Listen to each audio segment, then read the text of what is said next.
ایک ملک ہو جس کے اوپر جب وہ چاہیں بمباری کر دیں, جس کے اوپر چاہیں جب وہ حملہ کر دیں, جس پر چاہیں وہ اس کو ٹکڑے ٹکڑے کر دیں, اور ان کا جو گریٹر اسرائیل کا جو پلان ہے اس پر فوری طور پر عمل ہو سکے اور اس کے درمیان کوئی بھی رکاوٹ نہ آئے. اور جب اس حکومت کو ہٹانے سے انہوں نے بشار الاسد کی حکومت کو ہٹانے کے لیے ایک حالات پیدا کیے, تو اس حکومت کو بھی جب وہ چاہیں تو ہٹا دیں. لیکن یہ جو گورنمنٹ ہے احمد شرح کی گورنمنٹ, اس کے پڑوس میں جو ممالک ہیں وہ اس کے 2 سے 3 ممالک ایسے ہیں جو اس کی گورنمنٹ کو سٹیبل دیکھنا چاہتے ہیں. ترکی اس کا سب سے بڑا سپورٹر ہے, تو ترکی اس کی پشت پر ہے. اس کے علاوہ سعودی عرب کا انٹرسٹ بھی یہ ہے کہ احمد شرح کی جو حکومت ہے وہ اس علاقے میں موجود رہے, کیونکہ احمد شرح روس,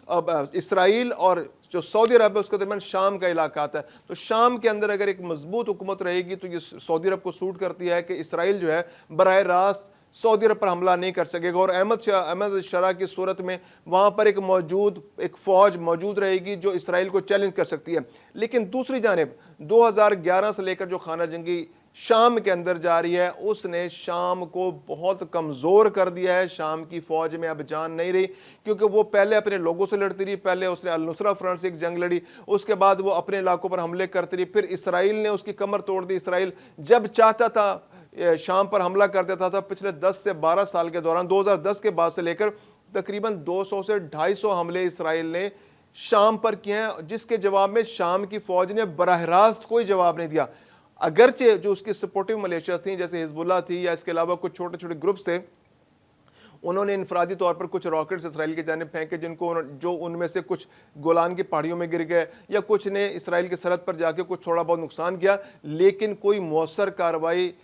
سیرین فوج کی, شام کی فوج کی جانب سے بشار الاسد کے دور میں بھی نہیں کی گئی. تو اب بھی جو احمد شرح کی جو حکومت ہے, احمد شرح کی حکومت میں چونکہ اس کی بیک پر مجاہدین اور انہوں نے بشار الاسد سے مجاہدین کے اس گروپ نے حکومت چھینی ہے, تو اس پر بہت زیادہ پریشر ہے اس وقت احمد شرح کی حکومت پر کہ وہ جو اسرائیل کے اس حملے کا کس طرح جواب دے, کیونکہ یہ کوئی پولیٹیکل گورنمنٹ اس طرح سے نہیں ہے, یہ ایک مجاہدین کے گروپ کی حکومت ہے. تو ان کے اوپر جو دباؤ ہے جو ودن دا اس گروپ کہ یہ ان کو جو جواز ملا تھا وہ جواز یہی تھا کہ انہوں نے اس خطے کے اندر اسلامی حکومت قائم کرنی ہے جو اسرائیل کے وجود کو خطرے میں ڈال سکے. تو اگر آج یہ حکومت کسی طرح بھی ریٹیلیٹ نہیں کرتی, کوئی جوابی کارروائی نہیں کرتی, تو اس کے پاس اپنی حکومت کو قائم رکھنے کا کوئی جواز نہیں رہے گا. دروز پہلے ہی ان کو پسند نہیں کرتے, دروز السوید کا جو علاقہ ہے اس کے اندر جو خانہ جنگی ہوئی ہے, شام کی حکومت نے اس وقت مؤثر ایک سمجھداری کا مظاہرہ کرتے ہوئے السوید کے علاقے میں تو خانہ جنگی کر دی ہے. جو ان کا جو پولیٹیکل لوگ تھے ان کے ساتھ ان کی بات چیت ہوئی ہے,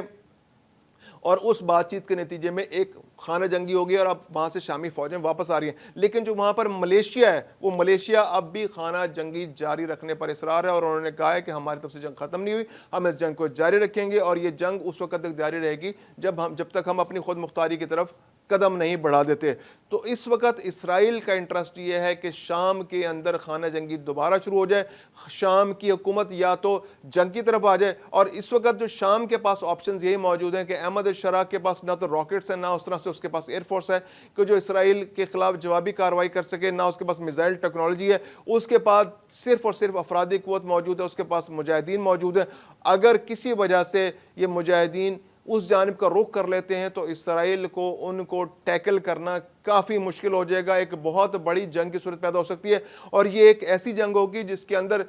نہ چاہتے ہوئے بھی بہت سے ممالک شامل ہو جائیں گے. عرب ممالک شام کو اکیلا نہیں چھوڑ سکتے, یہ ان کی مجبوری ہے. اس کے علاوہ ترکی نے شام کا ہر صورت میں ساتھ دینا ہے, کیونکہ اگر آج شام کی احمد شرح کی حکومت کا ساتھ نہیں دیتی تو کل کوئی بھی گروپ ترکی, سعودی عرب یا کسی دوسرے عرب ملک کے کہنے پر اسلحہ نہیں اٹھائے گا اور اسرائیل کے خلاف اکٹھا نہیں ہوگا. اور ایران کے اس موقف کو بھی تائید ملے گی کہ بشار الاسد کی جو گورنمنٹ تھی وہ زیادہ مؤثر تھی, اس کو غلط طور پر ہٹایا گیا کیونکہ وہ اسرائیل کے لیے تھریٹ تھی, اور یہ لوگ تو آتے ہی اسرائیل کے سامنے بالکل لیٹ گئے اور انہوں نے کوئی ریٹیلیٹ نہیں کیا. تو احمد شرح کی جو حکومت ہے, جو احمد شرح کی جو فوج ہے, احمد شرح کا جو گروپ ہے, اس پر بہت زیادہ دباؤ ہے کہ وہ اسرائیل کے خلاف فوجی کارروائی کریں, کسی بھی قسم کی کارروائی کریں.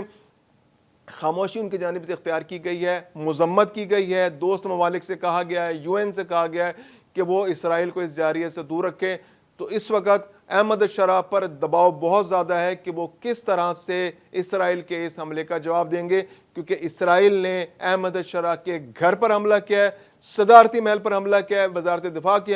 پر حملہ کیا ہے, اور ایک نیو نارمل جیسے بھارت جو انہوں نے غزہ کے معاملے میں کیا تو بھارت ہمارے ساتھ نیو نارمل طے کرنا چاہتا تھا کہ نیو نارمل آج کا یہ ہے کہ اسرائیل جب چاہے گا سیریا کے کسی بھی علاقے، کسی بھی جگہ، کسی بھی مرکز پر حملہ کرے گا. اگر شام اس کا جواب نہیں دیتا تو یہ نیو نارمل پرسسٹ کر جائے گا.